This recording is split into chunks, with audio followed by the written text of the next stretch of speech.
ఏంటి మేడం హైదరాబాద్లో ఒక్కసారిగా ఇంటి అద్దెలు పెరిగాయి, మీకు నోటీస్కి వచ్చిందో లేదో మరి? మళ్ళీ బెంగళూరు లాగా తయారైపోతుందేమో అని చెప్పి ఒక భయం అనేది ఏర్పడింది. ఇది రీసెంట్గా గ్రౌండ్లో జరుగుతుందండి. ఎందుకు, దీనికి ఏంటి కారణం?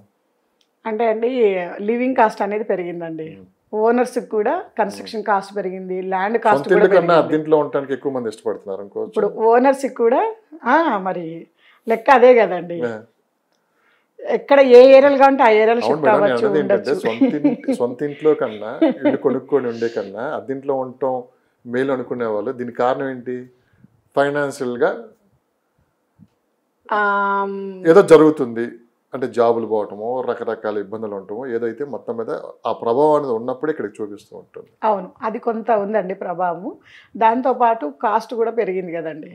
ఇప్పుడు మనం ₹1,00,00,000 పెట్టండి ఎక్కడ అపార్ట్మెంట్లో ఫ్లాట్, ఇప్పుడు వాళ్ళు అనుకునే లగ్జరియస్గా అపార్ట్మెంట్లో ఫ్లాట్ కానీ ఇండిపెండెంట్ ఇల్లు కానీ 2 కోట్లు 3 కోట్లు కూడా నడుస్తున్నాయి. అంత అమౌంట్ ఇన్వెస్ట్ చేయాలి అంటే వాళ్ళ దగ్గర ఒక 20-30 lakhs చేతిలో ఉండి మళ్ళీ 60-70 lakhs లోన్ ఎలిజిబిలిటీ ఉన్న వాళ్ళు చాలా తక్కువ ఉన్నారండి.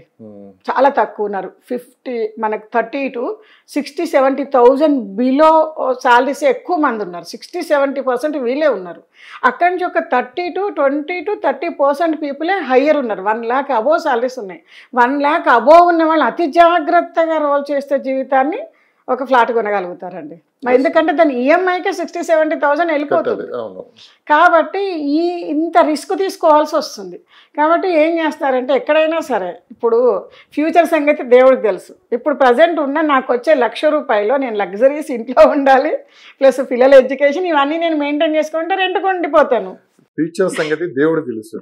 అన్నారు కదా మీరు 10 సంవత్సరాల్లో జరగబోయేది ఇప్పుడు చెప్తూ ఉంటారు. ఇప్పుడు ఇదే అనుకుంటున్నారేమో పబ్లిక్ కూడా, రియల్ ఎస్టేట్ ఇప్పుడు ఇన్వెస్ట్ చేయండి 10 సంవత్సరాల తర్వాత పెరుగుతాయని. కాకపోతే ఏంటంటే అండి ఈ అవేర్నెస్ ఉన్న వాళ్ళు ఫ్యూచర్ జనరేషన్ కూడా కొంచెం సెక్యూర్ చేయగలుగుతున్నారండి. రేపటి రోజున ఇదే రెంట్స్ ఇవాళ 25-30-40,000 వరకు రెంట్స్ పెడుతున్నారు. రేపు పిల్లలు lakhs of rupees రెంట్స్కే పెట్టాల్సి వస్తుంది. అవకాశమే లేకపోతే ఏం చేయలేము.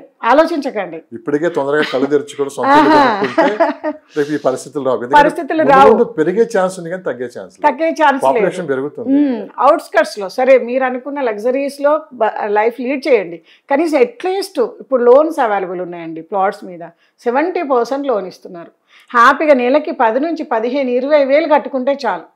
ఆ ల్యాండ్ వీళ్ళకి సొంతం అవుతుంది. ఒక 10 yearsలో ఈఎంఐ పెట్టుకొని ఫినిష్ చేసుకుంటే అప్పుడు సిచ్యువేషన్స్ని బట్టి ఒక 50% సేల్ చేసుకొని 50%లో కన్స్ట్రక్షన్ చేసుకోవచ్చు. ఇలాంటి ఆప్షన్స్ ఇప్పుడు వచ్చాయి. ల్యాండ్స్ మీద కూడా బ్యాంకర్స్ ముందుకు వచ్చి, ఎందుకంటే కంపెనీస్ని బట్టి వాళ్ళకి ఎంత ల్యాండ్ బ్యాంక్ ఉంది, వాళ్ళ ప్రాపర్టీ వాల్యూస్ ఏంటి ఎట్లా చూసుకొని వెంచర్స్కి లోన్స్ ఇస్తున్నారు. కాబట్టి లగ్జరీగా లైఫ్ లీడ్ చేస్తూ కూడా ఫ్యూచర్ కోసం అనేది అన్సర్టనిటీ ఎక్కడ ఉంటుందో చెప్పలేకపోతున్నాం. కాబట్టి వాళ్ళ పిల్లల ఎడ్యుకేషన్ మినిమము, వాళ్ళకు మంచి లైఫ్ స్టైల్ ఇవ్వడం మినిమం అయిపోయింది. కాబట్టి వాళ్ళ కోసం ఒక్క ప్రాపర్టీ అయినా తీసి పెట్టుకోండి అని చెప్తాను. ఇది రైట్ టైం అని చెప్తున్నానండి నేను. పక్క ఏఐ భయపెడుతుంటే ఐటీ ఎంప్లాయీస్ని, మరో పక్క ట్రంప్ కళల్ని చిత్రం చేసేస్తున్నాడు చాలా మంది. ఎన్నో ఆశలతోటి అక్కడికి వెళ్తూ ఉంటారు. ఏదైనా కానీ ఆ ఎఫెక్ట్ కూడా కాస్త ఇక్కడ కనిపిస్తుంది. నాట్ ఓన్లీ హైదరాబాద్, అన్ని చోట్ల కనిపిస్తుంది. సో కొంచెం భయాందోళనలు అయితే ఉన్నాయి. ఇప్పుడు ఏ డిసిషన్ తీసుకోవడానికి కూడా ముందుకు రావట్లేదు చాలామంది. ఇప్పుడు ఎన్ఆర్ఐ మార్కెట్ ఎలా ఉంది ప్రజెంట్? ఆ భయాలు ఇక్కడ కూడా, ఆ భయం అనేది ఇక్కడ కూడా చూపిస్తుంది మార్కెట్ మీద. ఎన్ఆర్ఐస్ అంటేనే మనకు అర్నింగ్స్ ఏ లెవెల్లో లీవ్ చేస్తున్నారు దానికన్నా ఎక్కువ వస్తుంది అనేది అంచనా అండి. దాని ప్రకారం ఆల్రెడీ సంపాదిస్తున్నారు. ఎమర్జెన్సీ ఫండ్ అనేది ఒకటి పెట్టుకుంటారు వాళ్ళు. ఏది డిస్టర్బ్ అయినా కూడా లైఫ్ డిస్టర్బ్ కాకోకుండా ఎప్పుడైతే వాళ్ళు ఆ జాబ్స్లో అక్కడ ఎంటర్ అయ్యారో ఎమర్జెన్సీ ఫండ్ సపరేట్ ఉంటుంది. ప్లస్ వాళ్ళకి ఎక్స్పీరియన్స్ ఉంటుంది.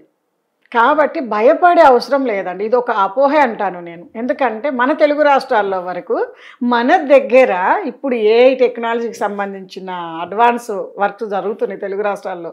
కాబట్టి అక్కడ కాకపోతే ఇక్కడైనా చేసుకుంటారు. ఆ స్థాయి మన దగ్గర మన వాళ్ళు ప్రొటెక్ట్ చేస్తున్నారు దాన్ని. ఏది ఐటీ సెక్టార్ అనేదాన్ని మన దగ్గర ప్రొటెక్ట్ చేస్తున్నారు. కాబట్టి అసలు భయపడే అవసరమే లేదు. సేల్స్ కూడా ఎన్ఆర్ఐస్ ఇన్వెస్ట్ చేస్తున్నారు. మా దగ్గర ఆల్మోస్ట్ ఒక 50 సేల్స్ అవుతే దాదాపు అందులో 20% ఎన్ఆర్ఐసే ఇన్వెస్ట్ చేశారు. ఒక్కొక్కరు 60 lakhs 70 lakhs అట్లా ఇన్వెస్ట్ చేస్తున్నారు. కాబట్టి ఇప్పుడు ఓన్లీ మన ఏమంటారు కొంచెం హోల్డింగ్ టైం అంటారు కదా, ఈ టైం నుంచి బయటకు వస్తున్నాయి తెలుగు రాష్ట్రాలు. మనకు అన్ని డెవలప్మెంట్స్ అందుకుంటున్నాయి, రోడ్స్ కానీ డెవలప్మెంట్స్ కానీ అందుకుంటున్నాయి. కాబట్టి మనం ఇప్పుడు ఇన్వెస్ట్ చేయాలి అనేది ఇప్పుడు వచ్చేసింది పబ్లిక్లో. ఇన్వెస్ట్మెంట్లు స్టార్ట్ అయినాయి అక్కడికి కూడా. ఎంత పర్సంటేజ్ పెరిగింది మేడం కొంచెం ఈ 4 నెలల్లో మార్కెట్ అండి? ఒక 10% చేంజ్ అయింది, ఇంక్రీజ్ అయింది. ఒక 10% ఆలోచన, సైట్ విజిట్లు, బుకింగ్స్, ఫుల్ పేమెంట్స్కి వచ్చింది.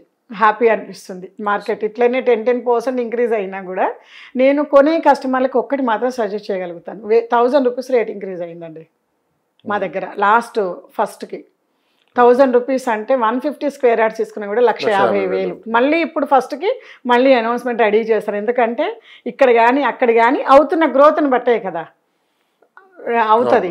అట్లాంటిది లాస్ట్ 2 yearsలో ఏదైతే పెరగలేదనే ఫీలింగ్ ఉందో ఈ నెక్స్ట్ 1 yearలోనే పెరగడానికి స్కోప్ ఉంది. ఇయర్లీ మంత్లీ ఒక 1000 రూపీస్ ఇంక్రీజ్ అవుతూ వెళ్ళినా కూడా ఆల్మోస్ట్ ఒక 10,000 డిఫరెన్స్, అట్లీస్ట్ 5,000 డిఫరెన్స్ వచ్చినా కూడా దాదాపు 7-8 లక్షల రూపాయలు. పూర్తి మార్పు వస్తే 6 monthsలో రావాలి. ఆ 6 monthsలో రాలేదు అంటే మటుకు ఈ మార్కెట్ ఇలానే కొనసాగుతుంది. మీరు అవునన్నా కాదన్నా ఇది గ్రౌండ్ లెవెల్లో వాస్తవం. హైదరాబాద్లో మాత్రం నేను దీనికి అగ్రీ అవనండి. ఎందుకంటే మైగ్రేషన్ పాపులేషన్ ఎప్పుడు యాడ్ వస్తుంది, మార్కెట్ వస్తుంది, ఈ రోజు కాకపోతే రేపైనా వస్తుంది. ఇవన్నీ కామన్ హైదరాబాద్కి. కానీ ఇంత ఎక్కువ లాంగ్ టైం తీసుకుని చాలా తక్కువ సందర్భాలు ఇప్పుడు అన్ని కలిసి వచ్చినాయండి. సిచ్యువేషన్స్ అన్ని కలిసి వచ్చినాయి కాబట్టి ఎవరైతే సీరియస్ గా ఈ విషయంలో కూడా ప్రభుత్వం చాలా సీరియస్ గా కూడా సో అందరిలో ఒక నమ్మకం కలిగించడానికి వాళ్ళ ప్రయత్నాలు కూడా చేస్తూ ఉన్నారు. సో అనవసరమైన భయాందోళనలో ఉన్న వాళ్ళు అలానే ఉండిపోతారు. ఫ్యూచర్ గవర్నమెంట్తో పని లేదు, ఏ గవర్నమెంట్ వచ్చినా మాకు ఇబ్బంది లేదు, సో మన మార్కెట్ మనకుందని ఒక నమ్మకంతో వచ్చి ఇన్వెస్ట్ చేసే వాళ్ళకి భవిష్యత్తు అయితే ఉంటుందండి. బ్రహ్మాండంగానండి. ఫైనల్గా ఒక ప్రశ్నతో ముగించేస్తాను మేడం. సోషల్ మీడియా మీకు తెలిసిందే, ఒకప్పుడు అంత హడావుడి ఏం లేదు. ఇప్పుడు ఎటు చూసినా సోషల్ మీడియా, ఏది చూసినా కానీ ప్రమోషన్స్ అన్నీ దీని మీద జరిగిపోతుంది. అలా అరకొర నాలెడ్జితో ఈ మధ్యకాలంలో బాగా పోస్టులు పెట్టడం, జనాలు కూడా అదే నమ్మి కాస్త మోసపోవడం ఇవన్నీ జరుగుతున్నాయి మేడం. అంటే మీరు కూడా చూస్తూ ఉంటారు, ఎవరు ప్రాజెక్ట్ అలా ప్రమోట్ చేసుకోవటం, ఇంత మించి లేదని చెప్పేయటం, ఎవరో ఒక కొంత అమౌంట్ పే చేసి వాళ్ళని తీసుకొని వచ్చి కూర్చోబెట్టి సోన్స్తో చేయటం ఇవన్నీ జరుగుతున్నాయి. వాటిపై మీ అభిప్రాయం ఏంటి? ఎందుకంటే మనం చాలా సందర్భాల్లో కూడా చెప్పుకున్నాం, ఎక్కడ ఎవరు మనం ప్రమోట్ చేయట్లేదు. ఈవెన్ దో మీరు కూర్చున్నా కానీ మార్కెట్ గురించి డిస్కషన్ జరిగింది, కానీ మీ కంపెనీ పేరు కూడా ఎప్పటికీ ఎవరికి తెలియదు.